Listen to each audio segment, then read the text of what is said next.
Kembali dalam cerita, tetapi ini saya membawakan kepada anda perkembangan terkini dan kami baru terima kenyataan akhbar yang dikeluarkan oleh Menteri Kanan Pertahanan terkait dengan pelaksanaan Perintah Kawalan Pergerakan PKP hari yang ke-293 dan hari ke-209 Perintah Kawalan Pergerakan Pemulihan PKPP. Dan kembali saya bacakan sedikit, Task Force Operasi Pemantauan yang diketuai PDRM telah pun membuat 41,118 pemeriksaan sehingga semalam, iaitu pada 3 Januari 2021 bagi memantau dan juga menguatkuasakan SOP PKPP, dan dilaporkan sebanyak 2,452 pasukan pemantauan melibatkan 10,513 anggota membuat pemantauan di 3,176 pasaraya, 4,073 restoran, 1,259 penjaja, 1,065 kilang, 3,074 bank dan juga 434 pejabat kerajaan, dan juga dipantau 1,004 terminal pengangkutan darat, 227 terminal pengangkutan air dan juga 57 terminal pengangkutan udara. Dan sehingga semalam PDRM telah pun menahan 466 individu atas ingkar arahan. Kesalahannya adalah ingkar arahan PKP, dan daripada jumlah 463 itu 463 adalah dikenakan kompaun, manakala 2 direman dan 1 lagi diikat jamin. Dan antara kesalahan ingkar arahan PKP termasuklah aktiviti pusat hiburan 187 kes, gagal patuh arahan penjarakan fizikal 110 kes, tidak memakai pelitup muka 90 kes, gagal menyediakan peralatan rekod butiran pelanggan 62 kes, dan juga lain-lain kesalahan ingkar arahan PKP adalah 17 kes. Dan pastinya kami akan membawakan butiran lanjut berkaitan dengan kenyataan yang dikeluarkan oleh Menteri Kanan Pertahanan Datuk Seri Ismail Sabri Yaakob terkait dengan Perintah Kawalan Pergerakan PKP dan juga PKPP, iaitu pemulihan di astroawani.com dan di Buletin Awani selepas ini, dan pastinya di Awani 745. Baiklah, fokus kita masih lagi dalam berkaitan dengan situasi banjir. Kalau di awal tadi saya bersama dengan Nur Faziz Ali ataupun Mekja yang berkongsi tentang perkembangan dan juga situasi semasa khususnya di Terengganu yang memasuki gelombang kelima musibah banjir. Untuk waktu ini saya nak bersama dengan Nur Akilah kerana pada awal tadi Akilah berkongsikan tentang bagaimana situasi banjir yang dilaporkan khususnya di negeri Johor semakin pulih. Kalau boleh saya nak terus bersama dengan Nur Akilah. Akilah, kalau dikuatkan dalam portal info bencana JKM ini, 6,980 mangsa masih lagi ditempatkan di 64 pusat pemindahan, membabitkan 1,856 buah keluarga. Kalau boleh Akilah kongsikan perincian di negeri Johor, daerah-daerah yang terbabit dan juga yang terlibat dalam musibah banjir ini setakat jam 5 petang ini.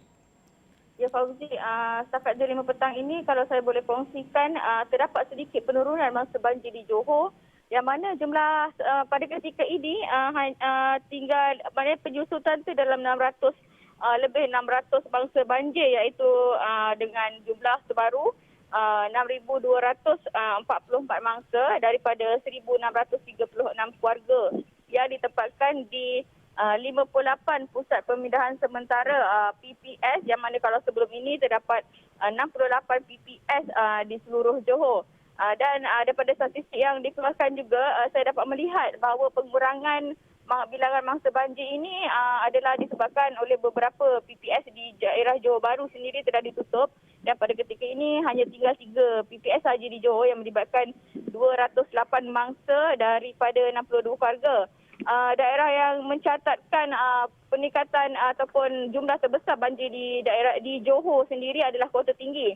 Yang mana jika tadi sebelum ini saya membawakan maklumat bahawa terdapat 20 pusat banjir, pada ketika ini terdapat 24 pusat pemindahan banjir PPS di Kota Tinggi, yang mana melibatkan 2,661 mangsa dari 665 keluarga. Namun Keluang juga terdapat penurunan daripada daerah-daerah lain. Kalau sebelum ni saya cakap Keluang 19 PPS, tapi pada jam ini Keluang menunjukkan penurunan PPS iaitu sebanyak 12 PPS yang menempatkan 2,123 mangsa daripada 578 keluarga. Jumlah penurunan ini juga saya kirakan mungkin disebabkan oleh keadaan cuaca yang semakin baik. Walaupun mendung, tetapi hujan tidak turun dengan lebat. Itu mungkin antara faktor-faktor je, Fauzi.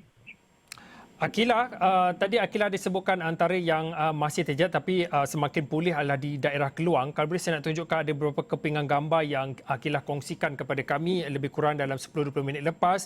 Ini adalah beberapa kepingan gambar yang menurut laporan berita yang Akila kongsikan kepada kami, seorang pelajar tahun pertama Universiti Sains Islam Malaysia USIM ditemui mati lemas selepas dipercayai dihanyutkan arus deras sebuah sungai yang melimpah di Kampung Niur Keluang. Dan itu adalah kejadian pada pukul 12.20 tengah hari yang mana mangsa Ikmal Hakimi Mahsan 20 tahun ditemui kira-kira 50 meter dari lokasi dia dilaporkan terjatuh. Kalau boleh Akila kongsikan sedikit laporan dan juga perincian mengenai laporan berita ini, Akila? Ya, laporan itu sebenarnya baru saja dikongsikan oleh Jabatan Bomba dan Penyelamat di Balai Bomba Penyelamat Keluang oleh Tuan Akop Sidik, yang mana operasi menyelamat mangsa lemas ini mendapati kereta Pro2 Azia yang dipandu mangsa telah hanyut dibawa oleh arus, dan kereta tersebut sebenarnya telah dijumpai pada kedalaman parit dengan kedalaman 4 meter. Dalam ya Fauzi, kalau ikutkan memang sukar untuk kita berbuat sesuatu dalam keadaan parit yang dalam seperti itu.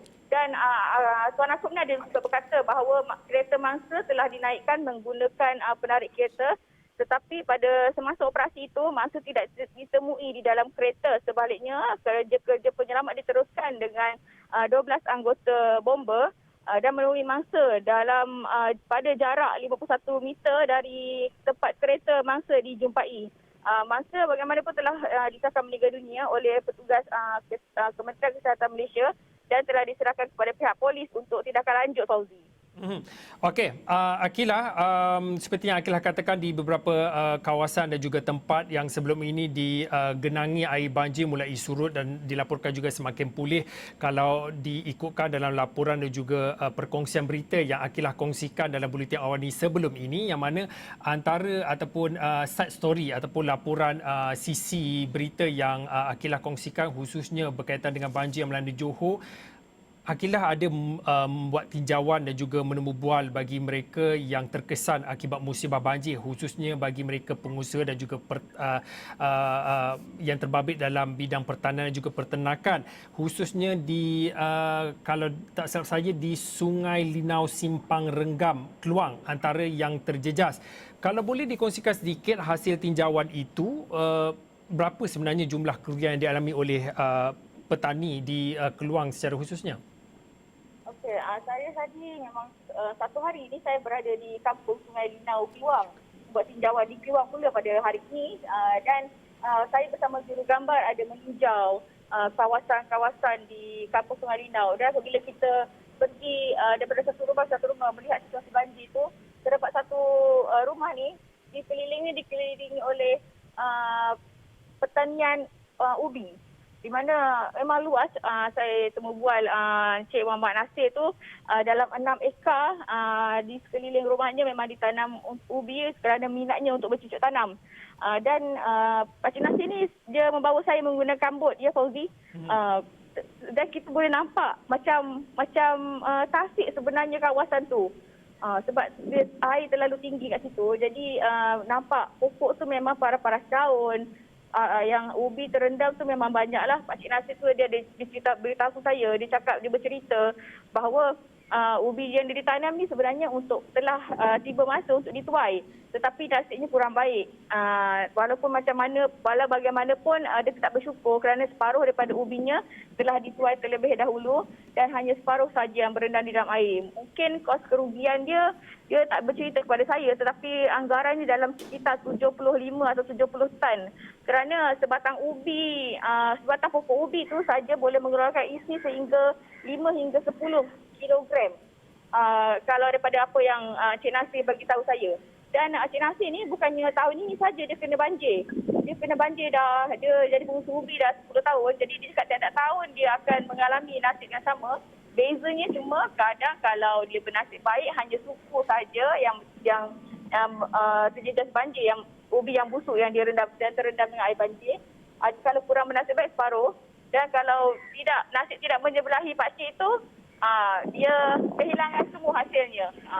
Segitu perkongsian saya untuk yang kebun ubi ini, Fauzi.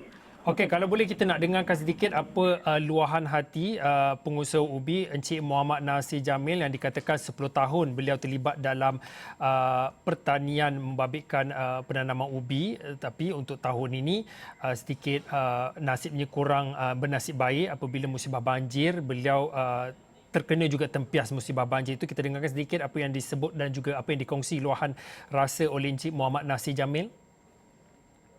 Ya, Alhamdulillah, seperti mana setiap tahun saya mengeluarkan hasil dan saya memang minat bertani. Jadi lebih kurang saya berusaha atas tanaman ubi ini kurang lebih 10 tahun lah.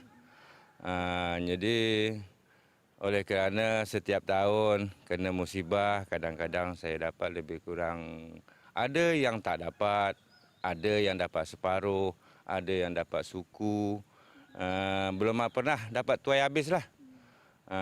Saya berharap sangat pada tahun lepas, bulan 12 tahun lepas, kita sudah menghadapi musibah banjir.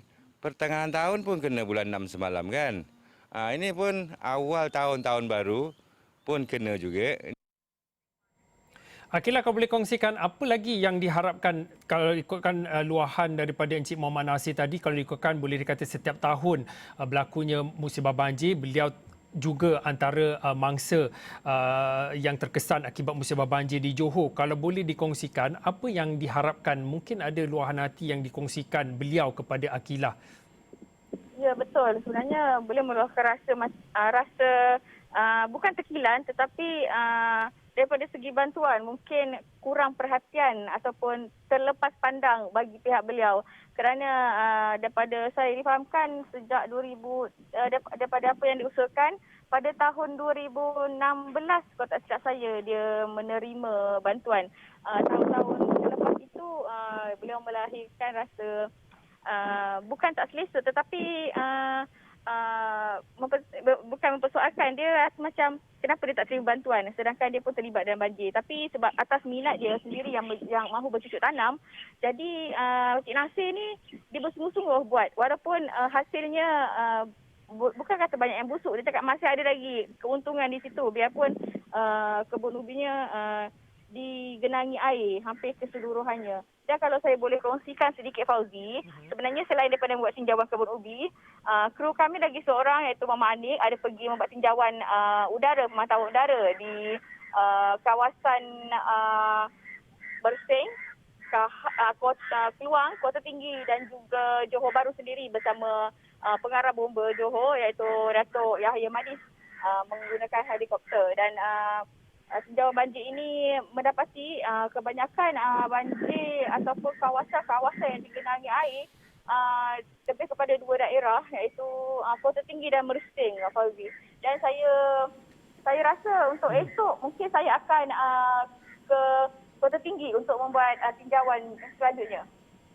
Okey, baiklah, terima kasih kepada Nur Akila Omar atas perkongsian situasi dan juga perkembangan banjir khususnya di Johor. Seperti Akila kongsikan, laporannya keadaan banjir untuk hari ini semakin pulih, dan kalau ikutkan di portal info bencana JKM pun, kalau di negeri Johor 60 pusat pemindahan masih lagi dibuka menempatkan 6,584 mangsa membabitkan 1,742 keluarga. Kalau boleh saya bacakan sedikit saja, ini perkembangan terkini yang kami kongsikan dan kami peroleh daripada portal yang sama. Jumlah mangsa banjir setakat lebih kurang 5.30 petang ini 22,857 mangsa membabitkan 6,062 keluarga, dan 6 buah negeri masih lagi terjejas akibat musibah banjir, dan di 6 buah negeri masih lagi pusat pemindahan dibuka adalah 285 pusat pemindahan banjir dibuka. Saya kira itu saja untuk waktu ini cerita-cerita di Sebarat Berita. Saya Fauzin, kita jumpa lagi.